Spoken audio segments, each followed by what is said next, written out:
فرمانی کرتا ہوگا، ماں باپ کو ستاتا ہوگا، ماں باپ کو پریشان کرتا ہوگا۔ آج تو حالات بڑے عجیب ہیں، شادی ہوتی ہے، بچے کی شادی ہوتی ہے، برابر ماں باپ کو الگ کر دیتے ہیں۔ بیٹا الگ نہیں ہوتا بلکہ بیٹا شادی ہوتی ہے برابر ماں باپ کو ہی الگ کر دیتا۔ بیچارہ بوڑھا ماں باپ بڑے پیار و محبت سے اپنی اولاد کو پالتا ہے، اپنے بچے کو پالتا ہے، اس امید پر کہ میرا بیٹا بڑھاپے میں کام آئے گا، جب میرا بدن کمزور ہو جائے گا اس وقت کام آئے گا۔ مگر جب شادی ہو جاتی ہے، جیسے ہی اپنے ماں باپ کو وہ الگ کرتا ہے، ماں باپ کا دل ٹوٹ جاتا ہے کہ جس کے پیدائش پر میں نے مٹھائیاں بانٹی تھی، جب پیدا ہوا تھا میں نے خوشیوں کا اظہار کیا تھا، جب پیدا ہوا تھا تو میں نے میلاد کی تھی، میں نے عقیقہ کیا تھا، سارے لوگوں کو اکٹھا کیا تھا اور خوشی ظاہر کی تھی کہ آج مجھے بیٹا پیدا ہوا ہے، مگر آج وہی بیٹا مجھ کو الگ کر رہا ہے، دور کر رہا ہے۔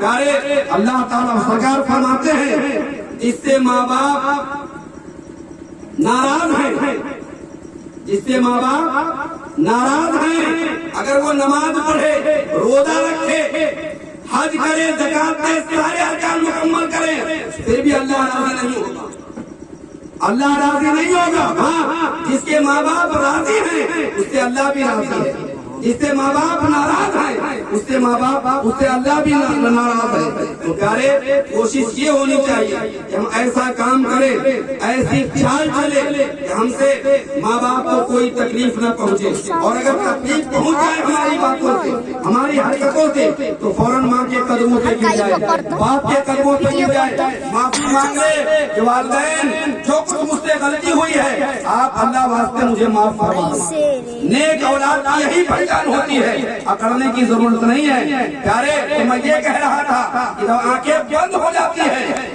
تو جو نافرمان بیٹا ہوتا ہے وہ بھی آنسو بہاتا ہوا نظر آتا ہے، روتا ہوا نظر آتا ہے، سارے کے سارے اکٹھے ہو جاتے ہیں، سارے کے سارے جمع ہو جاتے ہیں۔ پیارے جب تک زندہ تھا آنکھیں بند نہیں تھی، کوئی دیکھنے کے لیے نہیں آ رہا تھا، کوئی پوچھنے کے لیے نہیں آ رہا تھا، کوئی حال چال جاننے کے لیے نہیں آ رہا تھا۔ جیسے آنکھیں بند ہو گئی سبھی آ گئے، اپنے آ گئے، بیگانے آ گئے، رشتہ دار آ گئے، دور والے آ گئے، نزدیک والے آ گئے، سارے کے سارے اکٹھے ہو گئے۔ اب تیاری شروع ہوتی ہے غسل کرنے کی، اس کی غسل کرنے کی۔ جب زندہ ہوتا ہے اگر کسی کو کہا جائے کہ میں نہانے جا رہا ہوں، بیٹا ذرا نل چلا دو، تو کوئی چلانے کے لیے تیار نہیں ہوتا ہے۔ مگر جیسے ہی آنکھیں بند ہو گئی ہر کوئی انسان اس کی خدمت کے لیے آگے بڑھ رہا ہے، نہلانے کی تیاری ہو رہی ہے۔ اب ایک دو آدمی نہیں بلکہ پورے 4 آدمی نہلانے کے لیے آگے آتا ہے، اور پیارے وہ نہلانے والا آتا ہے،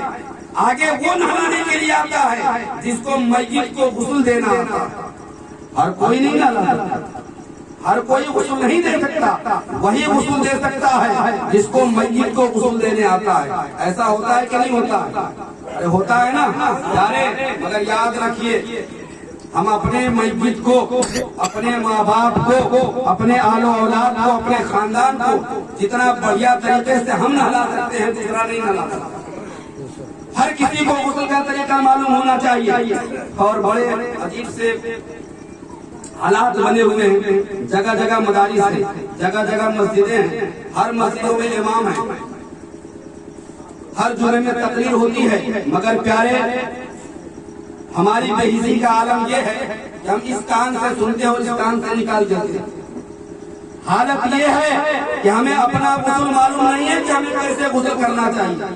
میت کی غسل کی تو بات کی بات ہے، بہت سے ایسے لوگ ہیں جن کو پتا نہیں ہے، وہ صرف سر سے پیر تک پانی بہا دینے کو غسل سمجھتے ہیں، سر سے پانی بہا لینے کو ہی غسل سمجھتے ہیں، جبکہ ایسا معاملہ نہیں ہے پیارے۔ میں ادھر نہیں جانا چاہتا ہوں، اگر آپ کے دل و دماغ میں باتیں آ رہی ہیں تو اپنے امام صاحب سے آپ پوچھیں گے، معلوم کریں گے کہ غسل کا طریقہ کیا ہے، کیسے غسل کرنا چاہیے، کیسے نہانا چاہیے، سنت طریقہ کیا ہے۔ یہ تو رہی اپنے غسل کی باتیں، لیکن میت کے غسل کا بھی ایک خاص طریقہ ہے کہ میت کو کس طریقے سے غسل دیا جائے۔